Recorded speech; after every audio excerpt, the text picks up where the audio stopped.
romantic relationships, having a partner is so magical, so beautiful. They make life feel amazing, they make us feel all giddy and mushy, and just who wouldn't want to experience it, right? Until you get the flip side of it, which is a breakup. One of the most painful moments we experience. They can literally disrupt our entire life, change the way we view ourselves, our future. And added to that is the societal pressures, the judgments that come from being single, especially if you are at a certain age, or the fear of loneliness, of never being able to find the one. It's just a hard thing to go through, a breakup. But a breakup can be a stepping stone for you to level up in your life. If you can just look at it that way, if you can see that opportunity, then they can help you become a new person, a better person. They can help you have a fresh start, a new beginning. So here's how you can find yourself and change your life after a breakup. The first stage after a breakup is acceptance. This is truly firmly believing that it's over, that the relationship has ended, the person is not in your life anymore, and that you're single again. So, not thinking about the what ifs or fantasizing scenarios where you will end up again with them, or running into them, or them calling or texting you saying that they miss you and that they want you back, etc. etc. You have to accept that the relationship has come to an end, and there's no need to change the outcome because it is for the best for both of you, or at the very least, at least for you. This is very important because oftentimes we are stuck in a relationship and we're not able to move on because in our heads we're still living and operating from that headspace. So if you want to move on, if you want to leave this person behind, if you want to leave the relationship behind, then you have to accept what's happened. After acceptance comes objectivity. You have to look at your relationship, at your ex through objective, realistic lens. What happens when you're going through a breakup is your body stops producing oxytocin and dopamine. These are chemicals which are generally associated with feeling happy or being able to feel pleasure and connection to other people. So during a breakup, these chemicals go down, and so your body craves those feelings, the feelings you felt when you were with them. So there are high chances that you will stalk your ex or try to contact them. You might want to get back with them, you might want to be the person you were when you were with them, but it's so important that you only pay attention to facts at this point and not the romantic ideals. For example, your partner treated you poorly like 7 out of 10 times. So it doesn't matter if the rare 3 times were extraordinary, you will probably be fixated on the times that were just amazing, on the times you felt really good with that person, but you have to start removing your emotions and the memories attached with them, which is so freaking hard, can I say that? But if you can practice it, if you can stop focusing on the good moments, then you are going to remove the attachment to the relationship and the person. So it's basically like when you give a relationship advice to your friend, it's a lot better than them making decisions on their own because you have a more objective perspective, and that is exactly what you want to do to your own relationship. That is the goal. After acceptance and objectivity comes the juicy part, which is beginning the healing work.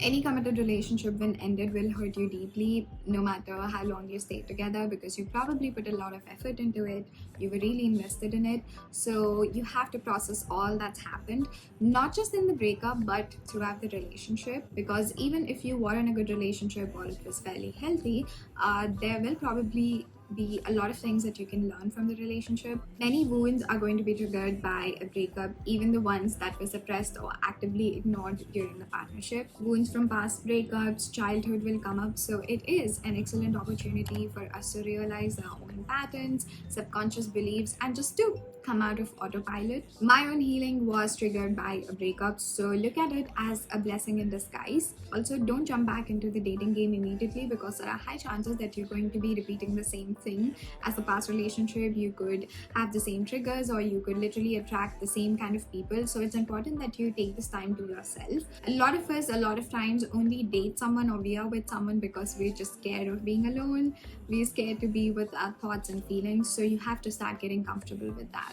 Because if you are okay to be on your own, then that is going to be your biggest strength moving forward, because you know so much about yourself and your self-worth is just up there, like it's off the roof. When you are in that state, whoever you're going to attract, they're going to be treating you in the same way because you literally show them how you need to be treated and what you deserve. So you become the high standard. So it's important that you heal, you process the breakup, and you also start working on building yourself.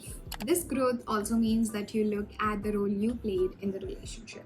No matter what, only one person is never at fault in a partnership, and this is not to undermine what you've gone through or taking the side of the other person if they've been a really shitty partner. This perspective just helps you come out of the victim mentality, because you have to process the grief and the pain. But when you look at where you were wrong in the relationship or what you were projecting or expecting too much, basically just developing that self-awareness will allow you to take responsibility. Because when you do that, you can understand how you show up in a relationship, and if there's anything that doesn't serve you, then you can take active steps to change that. So you know exactly how you want to show up in a relationship, how you want to show up for another person. This will help you build confidence in yourself, in your abilities, what you have to bring to the table, and also it helps in building trust within yourself and your instincts, because going forward you can trust yourself to make the right decisions. After practicing these steps in no particular order and in no fixed time, you can come to a point where you can start thinking about closure. A lot of us don't get the proper closure that we think we deserve. Even in a mutual breakup, we feel like they should have said more, apologized more,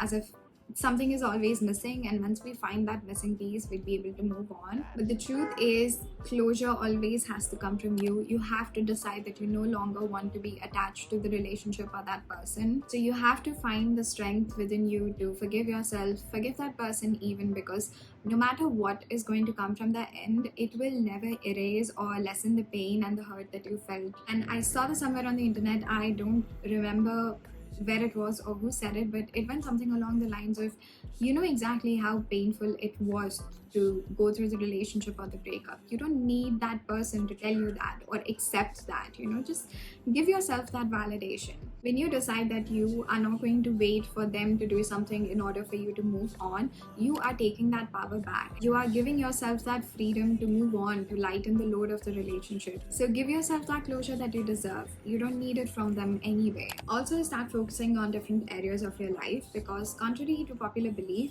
love life is not everything. If you've been happily single, you'll agree. So start paying attention to all the things that make your life well-rounded. So your career, developing your skills, experimenting, taking risks, moving away, all of those things. You can start building friendships, your community, other forms of emotional support. You can give more time to relaxation, hobbies, traveling, because as you're rebuilding yourself, you can also start redefining yourself, become whoever you want to be, and start living a life that is more free and more you. Lastly, start dating again. With all this, you will be healing yourself, loving yourself, understanding your preferences, your desires. So when you are ready, put yourself out there again. The key word being when you're ready. So not out of loneliness or fear or because you don't want to be alone. Do it when you feel ready to bring that sort of relationship into your life, to have that connection with somebody in your life. And the timing is very subjective. There's no rush. Take all the time you need in the world, but just when you feel ready, like, it will obviously naturally come from within. When you feel that inkling, just push aside the nervousness or the fear or the anxiety, because you probably will become too comfortable being on your own. But that is not how we are meant to live. We are meant to have connections. We are meant to have a partnership. So when you feel ready, just meet new people, talk to new people, whatever your thing is, and bring that beautiful love into your life, because that is exactly what happens after a breakup. And the work you put in yourself, you have more meaningful relationships in your life. This is the role they play. Breakups are not welcome by anyone. We all actively try to avoid them, but sometimes they are necessary for our growth, for us to learn and heal, so we can bring in partners who align the best with our values, who make us very happy, with whom we can share a healthy bond. And breakups won't end you or your love life, because time heals all. And if you just focus on yourself and all the things that make you happy, then before you know it, you're going to be over that person whom at one point you thought would never be able to let go. You will literally forget about them and all the pain that you went through because of the breakup. Like, you will just become a brand new person, and you will have a much better partner who respects you, who treats you well, who loves you so much. And that is what we all deserve. So if you are going through a painful breakup, sit tight, do the work, it's going to be okay. I promise you. Bro, I was so heartbroken when I had my breakup. Like, if you saw me back then and if you saw me now, you will not be able to believe it. Like, you have to take my word for that. I was a mess, and that 1 year was like the hardest points of my entire life. But I am so much happier now. I am doing so much better. I'm doing better than I did like in my entire life, and that is why I say, like, it's just one event, but it has the potential to transform your entire life. So I hope you can do that for yourself too. See how beautiful you are, how loved you are, how worthy you are, and one day you will definitely get a person who will truly believe those things, make you feel those things every single day. They will make you feel like you are at the top of the world and that you deserve love. Until then, give all of that to yourself. On that note, I hope this video helped you. Thank you so much for watching. Also, thank you so much for all the love that I've been getting lately, all the nice comments. It means the world to me, truly, and I appreciate it so much from the bottom of my heart, because it motivates me to keep doing what I'm doing, and that is just so precious. Yeah, thank you so much. I'm going to stop rambling now. Have a lovely day. Have a lovely night. I will see you again in my next video. Bye. Thinking of you, that's what you do. That's what you do.